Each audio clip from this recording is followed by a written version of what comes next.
ಸ್ನೇಹಿತರೆ ಎಲ್ರಿಗೂ ನಮಸ್ಕಾರ. Welcome to AJ tech Kannada YouTube channel. ಸ್ನೇಹಿತರೆ, ಇವತ್ತಿನ ಈ ಒಂದು ವಿಡಿಯೋದಲ್ಲಿ ನಾನು ಕಳೆದ ಬಾರಿ ಒಂದು ಜೀವನ ಪ್ರಮಾಣ ಕುರಿತಾಗಿ ನಾನು ಒಂದು ವಿಡಿಯೋ ಮಾಡಿದೆ. ತುಂಬ ರೆಸ್ಪಾನ್ಸ್ ಚೆನ್ನಾಗಿ ಬಂದಿದೆ. ತುಂಬ ಜನರಿಗೆ ಈ ವಿಡಿಯೋದಿಂದ ತುಂಬ ಜನಕ್ಕೆ ಹೆಲ್ಪ್ ಕೂಡ ಆಗಿದೆ. ನೀವು ಇಲ್ಲಿ ಕಮೆಂಟ್ ಸೆಕ್ಷನಲ್ಲಿ ನೋಡ್ಬೋದು. ತುಂಬ ಜನರು ಕೂಡ ಧನ್ಯವಾದನ ಸಲ್ಲಿಸಿದ್ದೀರಾ. ಹಾಗೆಯೇ ತುಂಬ ಜನರಿಗೆ ಕನ್ಫ್ಯೂಸ್ ಕೂಡ ಇದೆ. ಫೇಸ್ ಅಥೆಂಟಿಕೇಶನ್ ಮುಖಾಂತರ ನಾವೇನಾದರೂ ಲೈಫ್ ಸರ್ಟಿಫಿಕೇಟ್ನ ಸಲ್ಲಿಕೆ ಮಾಡಿದ್ರೆ ಅದು ಸಕ್ಸಸ್ಫುಲ್ಲಾಗಿ ಸಬ್ಮಿಟ್ ಆಗುತ್ತಾ? ಕಳೆದ ಬಾರಿ ಎಲ್ಲ ಬ್ಯಾಂಕಲ್ಲಿ ಹೋಗಿ ನಾವು ಸಬ್ಮಿಟ್ ಮಾಡ್ತಾ ಇದ್ದೋ. ಈ ಬಾರಿ ಇವ್ರು ಹೇಳೋ ರೀತಿ ನಾವು ಮಾಡ್ತು ಅಂದರೆ ನಮ್ಮ ಸರ್ಟಿಫಿಕೇಟು ಜನರೇಟ್ ಆಗುತ್ತಾ ಇಲ್ವಾ ಅನ್ನೋದ್ರ ಬಗ್ಗೆ ಕನ್ಫ್ಯೂಷನ್ ಇದೆ. ಹಾಗೆಯೇ ತುಂಬ ಜನರು ಕೇಳಿದ್ದೀರಾ, ನಮ್ಮ ಬಳಿ ಆಂಡ್ರಾಯ್ಡ್ ಫೋನ್ ಇಲ್ಲ, ನಾವು ಯಾವ ರೀತಿ ನಾವು ಮಾಡೋದು ಅಂತೇಳಿ. ಇಲ್ಲಿ ಅಫಿಷಿಯಲ್ ಆಗಿ ನೀವು ಆಧಾರ್ ವೆಬ್ಸೈಟ್ನಲ್ಲಿ ನೋಡ್ಬೋದು. ಆಧಾರ್ ಫೇಸ್ ಆರ್ ಡಿ ಅಥವಾ ಜೀವನ್ ಪ್ರಮಾಣ್ ಇವೆರಡು ಆ್ಯಪ್ ಮುಖಾಂತರ ನೀವು ಮಾಡ್ಬೋದು ಅಂತೇಳಿ ಅಧಿಕೃತವಾಗಿ ತಿಳಿಸಿದ್ದಾರೆ. ನಾನು ಕಳೆದ ವಿಡಿಯೋ ಮಾಡಿದಾಗ ಕೆಲವು ಪಾಯಿಂಟ್ಸ್ಗಳನ್ನ ಮಿಸ್ ಮಾಡಿದ್ದೆ. ಆ ಪಾಯಿಂಟ್ಸ್ಗಳೆಲ್ಲ ಈ ವಿಡಿಯೋದಲ್ಲಿ ಕವರ್ ಮಾಡಿದ್ದೀನಿ. ನೀವು ಯಾವ ಸ್ಟೆಪ್ನು ಕೂಡ ಮಿಸ್ ಮಾಡ್ದಂಗೆ ನೋಡಿ ನೀವೇ ಕೂಡ ಸ್ವತಃ ಲೈಫ್ ಸರ್ಟಿಫಿಕೇಟ್ಗೆ ಅಪ್ಲೈ ಮಾಡ್ಬೋದು. ಸ್ನೇಹಿತರೆ, ನಿಮ್ಮ ಬಳಿ ಆಂಡ್ರಾಯ್ಡ್ ಫೋನ್ ಇಲ್ಲ ಅಂತ ಹೇಳಿದ್ರೆ ನಿಮ್ಮ ಮಕ್ಕಳಾಗಿರ್ಬೋದು ಇಲ್ಲ ಪಕ್ಕದವರಾಗಿರ್ಬೋದು, ಅವ್ರ ಹತ್ರ ಈ ಎರಡು ಆ್ಯಪ್ನ ಇನ್ಸ್ಟಾಲ್ ಮಾಡಿಕೊಂಡು ನೀವೇ ಸ್ವತಃ ಮನೆಯಲ್ಲೇ ಕೂಡ 5 ನಿಮಿಷದೊಳಗೆ ನೀವು ಲೈಫ್ ಸರ್ಟಿಫಿಕೇಟ್ನ ಸಲ್ಲಿಕೆ ಮಾಡ್ಬೋದು. ಸ್ನೇಹಿತರೆ, ಈಗ ಆ ಎರಡು ಆ್ಯಪ್ಗಳನ್ನ ಇನ್ಸ್ಟಾಲ್ ಮಾಡ್ಕೊಳ್ಳೋದು ಹೇಗೆ ಅಂತ ತೋರಿಸ್ಕೊಡ್ತೀನಿ. ನಿಮ್ಮ ಫೋನಲ್ಲಿ ಗೂಗಲ್ ಪ್ಲೇ ಸ್ಟೋರ್ನ ಓಪನ್ ಮಾಡ್ಕೊಳ್ಳಿ. ಓಪನ್ ಮಾಡ್ಕೊಂಡಿದ ನಂತರ ಆ ಸರ್ಚ್ ಬಾರ್ಗೆ ಹೋಗಿ ಆಧಾರ್ ಫೇಸ್ ಆರ್ ಡಿ ಅಂತೇಳಿ ಟೈಪ್ ಮಾಡಿ, ಫೇಸ್ ಐ ಡಿ ಅಂತ ಟೈಪ್ ಮಾಡಿ. ನಿಮ್ಗೆ ಈ ರೀತಿ ಆ್ಯಪು ಓಪನ್ ಆಗ್ತದೆ. ಇಲ್ಲಿ ಕೆಳಗಡೆ ಆಧಾರ್ ಫೇಸ್ ಆರ್ ಡಿ ಅಂತ ಇದೆ. ಈ ಆ್ಯಪ್ನ ನೀವು ಇಲ್ಲಿ ಇನ್ಸ್ಟಾಲ್ ಮಾಡ್ಕೋಬೇಕಾಗತ್ತೆ. ನಾನು ಆಲ್ರೆಡಿ ಇನ್ಸ್ಟಾಲ್ ಮಾಡ್ಕೊಂಡಿದ್ದೀನಿ, ಅದರಿಂದ ಅದು ಅನ್ಇನ್ಸ್ಟಾಲ್ ಅಂತ ಕೇಳ್ತಾ ಇದೆ. ನೀವು ಇದನ್ನು ಇನ್ಸ್ಟಾಲ್ ಮಾಡ್ಕೊಳ್ಳಿ. ನಂತರ ನೀವು ಮತ್ತೊಂದು ಆ್ಯಪ್ ಇದೆ, ಇಲ್ಲಿ ಅದೇ ಸರ್ಚ್ ಬಾರ್ಗೆ ಹೋಗಿ ಜೀವನ್ ಪ್ರಮಾಣ ಅಂತ ನೀವು ಟೈಪ್ ಮಾಡಿ, ಅಲ್ಲಿ ಈ ಥರ ಸಿಂಬಲ್ ಇರ್ತಕ್ಕಂಥ ಆ್ಯಪ್ನ ನೀವು ಇನ್ಸ್ಟಾಲ್ ಮಾಡ್ಕೋಬೇಕಾಗತ್ತೆ. ನಾನು ಆಲ್ರೆಡಿ ಇನ್ಸ್ಟಾಲ್ ಮಾಡ್ಕೊಂಡಿದ್ದೀನಿ, ಅದರಿಂದ ಅದು ಓಪನ್ ಅಂತ ತೋರಿಸ್ತಾ ಇದೆ. ಇವು ಎರಡು ಆ್ಯಪ್ನ ಇನ್ಸ್ಟಾಲ್ ಮಾಡ್ಕೊಂಡ್ರೆ ಸಾಕು. ಮುಂದಿನ ಪ್ರೊಸೆಸರ್ ಏನು ಅಂತ ನಾನು ಮುಂದೆ ತಿಳಿಸ್ಕೊಡ್ತೀನಿ. ನೀವು ಇವಾಗ ನಿಮ್ಮ ಮೊಬೈಲ್ನ ಹೋಮ್ ಸ್ಕ್ರೀನ್ಗೆ ಬಂದು ಅಲ್ಲಿ ನೀವು ಇನ್ಸ್ಟಾಲ್ ಮಾಡ್ಕೊಂಡಿರ್ತಕ್ಕಂಥ ಆ್ಯಪಲ್ಲಿ ಜೀವನ್ ಪ್ರಮಾಣ ಅನ್ನೋ ಆ್ಯಪ್ನ ಮಾತ್ರ ಓಪನ್ ಮಾಡ್ಕೊಳ್ಳಿ. ಆಧಾರ್ ಫೇಸ್ ಆರ್ ಡಿನ ಓಪನ್ ಮಾಡ್ಕೊಳ್ಳೋ ಅವಶ್ಯಕತೆ ಇಲ್ಲ. ನೀವು ಜೀವನ್ ಪ್ರಮಾಣನ ಓಪನ್ ಮಾಡ್ಕೊಂಡಿದ ನಂತರ ಈ ರೀತಿ ಓಪನ್ ಆಗ್ತದೆ. ಮೊದಲಿಗೆ ಇಲ್ಲಿ device registration and operator identification ಅಂತ ಕೇಳುತ್ತೆ. ಇಲ್ಲಿ ಮೇಲ್ಗಡೆ ನಿಮ್ಮದು ಯಾವ ಲ್ಯಾಂಗ್ವೇಜ್ ಬೇಕು ಲ್ಯಾಂಗ್ವೇಜು ಕೂಡ ಇಲ್ಲಿ ಚೇಂಜ್ ಮಾಡ್ಕೋಬೋದು. ನನಗೆ ಇಂಗ್ಲೀಷ್ ಕಂಫರ್ಟ್ ಇದೆ, ಅದರಿಂದ ಇಂಗ್ಲೀಷ್ನ ಸೆಲೆಕ್ಟ್ ಮಾಡ್ಕೊತಾ ಇದ್ದೀನಿ. ಸ್ನೇಹಿತರೆ, ನಿಮ್ಗೆ ಇಲ್ಲಿ 2 ಸ್ಟೆಪ್ಗಳು ಬರುತ್ತೆ. ಒಂದು ಆಪರೇಟರ್ ಐಡೆಂಟಿಫಿಕೇಶನ್ ಮಾಡ್ಕೋಬೇಕು. ನೆಕ್ಸ್ಟ್ ಸ್ಟೆಪ್ ಬಂದು ಪೆನ್ಷನ್ಗೆ ಅಪ್ಲೈ ಮಾಡಬೇಕು. ಇಲ್ಲಿ ಒಂದ್ಸರಿ ಆಪರೇಟರ್ ಐಡೆಂಟಿಫಿಕೇಶನ್ ಅಂದರೆ ಯಾರ್ದು ಪೆನ್ಷನ್ಗೆ ಅಪ್ಲೈ ಮಾಡ್ತಾ ಇದ್ದೀರಾ ಅವ್ರನ್ನೇ ಇಲ್ಲಿ ಆಪರೇಟರ್ ಐಡೆಂಟಿಫಿಕೇಶನ್ ಮಾಡ್ಕೋಬೇಕಾಗತ್ತೆ. ನೀವು ಆಪರೇಟರ್ ಐಡೆಂಟಿಫಿಕೇಶನ್ ಮಾಡ್ಕೊಂಡ್ರೆ ನಿಮ್ಮ ಜೊತೆಗೆ ನೀವು ತುಂಬ ಜನರು ಕೂಡ ಅಪ್ಲೈ ಮಾಡಿ ಕೊಡ್ಬೋದು. ಇವಾಗ ಮೊದಲಿಗೆ ನೀವು ಯಾರ್ದು ಪೆನ್ಷನ್ಗೆ ಅಪ್ಲೈ ಮಾಡ್ತಾ ಇದ್ದೀರಾ ಅವ್ರ ಆಧಾರ್ ನಂಬರ್ನ ಹಾಕಿ ಇಲ್ಲಿ ಕೆಳಗಡೆ ಅವ್ರದ್ದು ಫೋನ್ ನಂಬರ್ ಹಾಕಬೇಕಾಗತ್ತೆ. ತದನಂತರ ಇಮೇಲ್ ಐ ಡಿ ಕಂಪಲ್ಸರಿಯಾಗಿ ಇಮೇಲ್ ಐ ಡಿನೂ ಕೂಡ ಇಲ್ಲಿ ಹಾಕಬೇಕಾಗತ್ತೆ. ಈ ಮೂರನ್ನು ಫಿಲಪ್ ಮಾಡಿ ಇಲ್ಲಿ ಕೆಳಗಡೆ ಸಬ್ಮಿಟ್ ಅಂತ ಒಂದು ಆಪ್ಷನ್ ಇದೆ, ಆ ಆಪ್ಷನ್ ನೀವು ಇಲ್ಲಿ ಕ್ಲಿಕ್ ಮಾಡಬೇಕಾಗತ್ತೆ. ನಂತರ ನೀವು ಕೊಟ್ಟಿರ್ತಕ್ಕಂಥ ಮೊಬೈಲ್ಗೆ ಒಂದು OTP ಬರುತ್ತೆ 6 ಡಿಜಿಟು.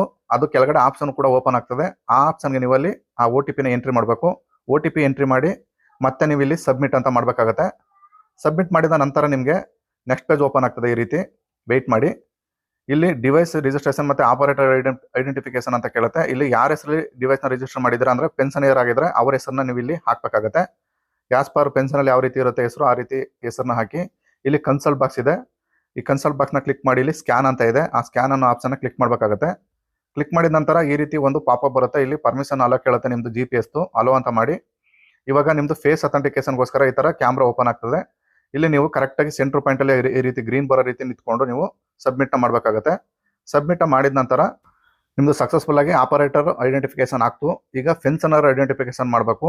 ಯಾರ ಹೆಸರಲ್ಲಿ ಆಪರೇಟರ್ ಮಾಡಿದರೆ ಅವರ ಪೆನ್ಷನರ್ ಆಗಿದ್ರೆ ಅವರ ಆಧಾರ್ ನಂಬರ್ನೇ ಹಾಕಿ ನೀವು ಇಲ್ಲಿ ಸಬ್ಮಿಟ್ ಮಾಡಬೇಕಾಗತ್ತೆ. ಬೇರೆಯವ್ರದ್ದು ಆಧಾರ್ ನಂಬರ್ ಇತ್ತು ಅಂದ್ರೂ ಕೂಡ ಅವರು ಸಹ ಪೆನ್ಷನರ್ ಆಗಿದ್ರೆ ಅವ್ರನ್ನೂ ಕೂಡ ಹಾಕಿ ನೀವು ಅಪ್ಲೈ ಮಾಡ್ಬೋದು. ಮತ್ತೆ ನಾನು ಕ್ಲೋಸ್ ಮಾಡಿ ಆ್ಯಪ್ ಮತ್ತೆ ಓಪನ್ ಮಾಡ್ಕೊತಾ ಇದ್ದೀನಿ. ಈಗ ಮತ್ತೆ ನಿಮಗೆ ಆಪರೇಟರ್ ರಿಜಿಸ್ಟ್ರೇಷನ್ ಅಂತ ಕೇಳ್ತಾ ಇಲ್ಲ, ಡೈರೆಕ್ಟಾಗಿ ಪೆನ್ಷನ್ ಐಡೆಂಟಿಫಿಕೇಶನ್ ಕೇಳ್ತಾ ಇದೆ. ಇದರಿಂದ ನೀವು ಒಂದ್ಸರಿ ಆಪರೇಟರ್ ರಿಜಿಸ್ಟ್ರೇಷನ್ ಮಾಡ್ಕೊಂಡ್ರೆ ನೀವು ಪೆನ್ಷನ್ನ ನೀವು ತುಂಬ ಜನರು ಕೂಡ ಅಪ್ಲೈ ಮಾಡಿ ಕೊಡ್ಬೋದು. ಮೊದಲನೇ ಕಾಲಮ್ಗೆ ಆಧಾರ್ ನಂಬರ್ನ ಹಾಕಿ, ಎರಡನೇ ಕಾಲಮ್ಗೆ ಅವರ ಫೋನ್ ನಂಬರ್ನ ಹಾಕಿ ಇಲ್ಲಿ ನೀವು ಸಬ್ಮಿಟ್ ಅಂತ ಮಾಡಬೇಕಾಗತ್ತೆ. ಇದು ನೀವು ಬೇಕಾದರೂ ಮಾಡ್ಕೋಬೋದು, ಬೇರೆಯವ್ರದ್ದಾಗಿದ್ರು ಕೂಡ ಅದೇ ರೀತಿ ನೀವು ಮಾಡಿ. ಈಗ ನಿಮ್ಮ ಕೊಟ್ಟಿರ್ತಕ್ಕಂಥ ಮೊಬೈಲ್ಗೆ ಒಂದು OTP ಬರುತ್ತೆ. ಆ OTPನಲ್ಲಿ ಕಾಣ್ತಿರೋ ಬಾಕ್ಸ್ಗೆ ಹಾಕಿ ನೀವು ಮತ್ತೆ ಸಬ್ಮಿಟ್ ಅಂತ ಮಾಡಬೇಕಾಗತ್ತೆ. ಸಬ್ಮಿಟ್ ಮಾಡಿದ ನಂತರ ನೆಕ್ಸ್ಟ್ ಸ್ಟೆಪ್ ಈ ರೀತಿ ಓಪನ್ ಆಗ್ತದೆ. ಇದು ವೆರಿ ಇಂಪಾರ್ಟೆಂಟ್ ಆದ ಸ್ಟೆಪ್ ಇದು. ಇಲ್ಲಿ ತುಂಬ ಜನ ಕನ್ಫ್ಯೂಸ್ ಆಗ್ತಾ ಇರೋದು ಇದೇ ಸ್ಟೆಪ್ಪಲ್ಲಿ. ಇಲ್ಲಿ ಮೊದಲಿಗೆ ಪೆನ್ಷನಿಯರ್ ಐಡೆಂಟಿಫಿಕೇಶನ್ ಅಂತ ಕೇಳುತ್ತೆ. ಅವರು ಯಾರು ಪೆನ್ಷನಿಯರ್ ಇದ್ದಾರೆ ಅವ್ರ ನೇಮ್ನ ಹಾಕಿ. ಹಾಗೆಯೇ ಟೈಪ್ ಆಫ್ ಪೆನ್ಷನ್ ಅಂತ ಕೇಳುತ್ತೆ. ಇಲ್ಲಿ ಸ್ನೇಹಿತರೆ ಇಂಪಾರ್ಟೆಂಟಾಗಿ ನಿಮಗೆ ವರ್ಕ್ ಆರ್ಡರ್ ಕೊಟ್ಟಿರ್ತಾರಲ್ಲ, ಆರ್ಡರ್ ಕಾಪಿಲಿ ಇರುತ್ತೆ ನಿಮ್ದು ಯಾವ ಪೆನ್ಷನ್ ಅಂತ. EPF 95 ಇಲ್ಲ ಫ್ಯಾಮಿಲಿ ಪೆನ್ಷನ್ ಇಲ್ಲ ಸರ್ವಿಸ್ ಅಂತ ಕೇಳುತ್ತೆ. ನಿಮ್ಗೆ ಅದರ್ಸ್ ಅಂತ ಬರುತ್ತೆ, ನೀವು ಅದರ್ಸ್ನ ಇಲ್ಲಿ ತೆಗೆದುಬಿಡಿ. ಇಲ್ಲಿ EPF 95 ಫ್ಯಾಮಿಲಿ ಪೆನ್ಷನ್ ಮತ್ತು ಸರ್ವಿಸ್ ಅಂತ ಹೇಳೋದಾದ್ರೆ EPS ಬಂದು ನಿಮಗೆ ಪ್ರೈವೇಟ್ ಕಂಪ್ನಿಲಿ ನಿವೃತ್ತ ನೌಕರರಾಗಿದ್ರೆ ಬರುತ್ತೆ. ಫ್ಯಾಮಿಲಿ ಪೆನ್ಷನ್ ಅಂತ ಅಂದರೆ ನಿಮಗೆ ನಿವೃತ್ತ ನೌಕರರು ಏನಾದರೂ ಡೆತ್ ಆಗಿದ್ದು ಅವರ ಹೆಂಡತಿ ಮಕ್ಳಿಗೆ ಬರ್ತಾ ಇದ್ರೆ ಫ್ಯಾಮಿಲಿ ಪೆನ್ಷನ್ ಆಗಿರುತ್ತೆ. ಸರ್ವಿಸ್ ಅಂತ ಅಂದರೆ ನೀವು ಸ್ಟೇಟ್ ಅಂದರೆ ಸೆಂಟ್ರಲ್ ಗೌರ್ಮೆಂಟ್ ಎಂಪ್ಲಾಯೀಸ್ ನಿವೃತ್ತ ಎಂಪ್ಲಾಯೀಸ್ ಆಗಿದ್ದಾರೆ ಅವ್ರಿಗೆ ಸರ್ವಿಸ್ ಅಂಡರಲ್ಲಿ ಬರ್ತೀರಾ. ಹಾಗೆಯೇ ಕೆಳಗಡೆ ಆರ್ಗನೈಸೇಷನ್ ಅಂತ ಕೇಳುತ್ತೆ. ನಿಮ್ಮದು ಯಾವ ಆರ್ಗನೈಸೇಷನ್ ಅನ್ನೋದು ನಿಮ್ಮ ಆರ್ಡರ್ ಕಾಪಿಲಿ ಇರುತ್ತೆ. ಈಗ ಸಪೋಸ್ EPF 95 ಅಂಡರಲ್ಲಿ ಬರ್ತಕ್ಕಂಥದ್ದು EPFನೇ ಆಗಿರುತ್ತೆ ಆರ್ಗನೈಸೇಷನ್ ಟೈಪು. ಹಾಗೆಯೇ ಸ್ಯಾಂಕ್ಷನ್ ಅಥಾರಿಟಿನೂ ಕೂಡ EPFನೇ ಆಗಿರುತ್ತೆ. ಹಾಗೆಯೇ ನೀವು ಡಿಸರ್ಬಿಂಗ್ ಏಜೆನ್ಸಿ ಅಂತ ಕೇಳುತ್ತೆ. ನಿಮಗೆ ಯಾವ ಮುಖಾಂತರ ಹಣ ಬರುತ್ತೆ ಅಂತ ನೀವು ಬ್ಯಾಂಕ್ ಅಂತ ಸೆಲೆಕ್ಟ್ ಮಾಡ್ಕೋಬೇಕಾಗತ್ತೆ. ನಂತರ ಏಜೆನ್ಸಿ ನಿಮಗೆ ಅಕೌಂಟ್ ಯಾವ ಖಾತೆ ಯಾವ ಬ್ಯಾಂಕಲ್ಲಿದೆ ಆ ಬ್ಯಾಂಕ್ನ ನೀವು ಡೀಟೇಲ್ಸ್ನಲ್ಲಿ ಸೆಲೆಕ್ಟ್ ಮಾಡ್ಕೋಬೇಕಾಗುತ್ತೆ. ನಾನು ಇಲ್ಲಿ ತುಂಬ ಪೆನ್ಷನ್ಗಳು ಅಪ್ಲೈ ಮಾಡೋದನ್ನ ಸ್ಟೆಪ್ ಬೈ ಸ್ಟೆಪ್ ತೋರಿಸ್ಕೊಡ್ತೀನಿ, ನೀವು ಸ್ಕಿಪ್ ಮಾಡ್ದೇ ಕೊನೆ ತನಕ ನೋಡಿ. ಈಗ EPF 95 ಆಯಿತು. ಇಲ್ಲಿ ಕೆಳಗಡೆ PPO ನಂಬರು ಅಕೌಂಟ್ ನಂಬರ್ ಹಾಕಿ ನೀವು ನೆಕ್ಸ್ಟ್ ಅಂತ ಮಾಡಿದ್ರೆ ನಿಮಗೆ ಫೇಸ್ ಅಂತ ಅಥೆಂಟಿಕೇಶನ್ ಕೇಳುತ್ತೆ.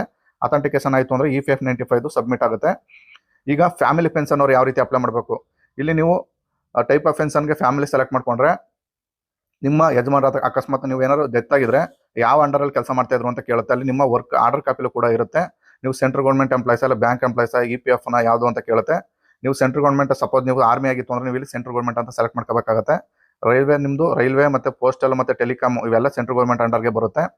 ನಿಮ್ದು ಯಾವುದಿದೆ ಅದನ್ನು ಸೆಲೆಕ್ಟ್ ಮಾಡ್ಕೊಳ್ಳಿ. ಅದೇ ರೀತಿ ನೀವೇನಾದ್ರು ಡಿಫೆನ್ಸ್ ಆಗಿತ್ತು ಅಂದರೆ ನೀವು ಇಲ್ಲಿ ಡಿಫೆನ್ಸ್ ಅಲಹಾಬಾದ್ ಅಂತ ಬರುತ್ತೆ, ಡಿಫೆನ್ಸ್ ಮುಂಬೈ ಅಂತ ಬರುತ್ತೆ. ನಿಮ್ಮ ಆರ್ಡರ್ ಕಾಪಿ ಮೇಲೆ ಇರುತ್ತೆ, ನೀವು ಸೆಲೆಕ್ಟ್ ಮಾಡ್ಕೋಬಹುದು. ಈಗ ಸೆಲೆಕ್ಟ್ ಮಾಡ್ಕೊಂಡಿದ ನಂತರ ಇಲ್ಲಿ ಡಿಸರ್ಬಿಂಗ್ ಏಜೆನ್ಸಿ ಅಂತ ಬರುತ್ತೆ, ಅದನ್ನು ಬ್ಯಾಂಕ್ ಅಂತ ಸೆಲೆಕ್ಟ್ ಮಾಡ್ಕೋಬೇಕಾಗತ್ತೆ. ಯಾಕಂದರೆ ಬಹುತೇಕ ಬ್ಯಾಂಕೇ ಆಗಿರುತ್ತೆ ನಿಮಗೆ ಪೆನ್ಷನ್ ಅಮೌಂಟ್ ಬರ್ತಕ್ಕಂಥದ್ದು. ಏಜೆನ್ಸಿನೂ ಕೂಡ ಅಷ್ಟೇ. ನಿಮ್ಮ ಬ್ಯಾಂಕ್ ಯಾವ ಬ್ಯಾಂಕಿನ ಖಾತೆ, ಈಗ ಸಪೋಸ್ ಇಲ್ಲಿ ಬ್ಯಾಂಕ್ ಆಫ್ ಬರೋಡಾ ಅಂತ ಇದೆ, ಅದನ್ನು ಹಾಕ್ತಾ ಇದ್ದೀನಿ, ಅವ್ರಿಗೆ ಬರ್ತಾ ಇರ್ತಕ್ಕಂಥದ್ದು.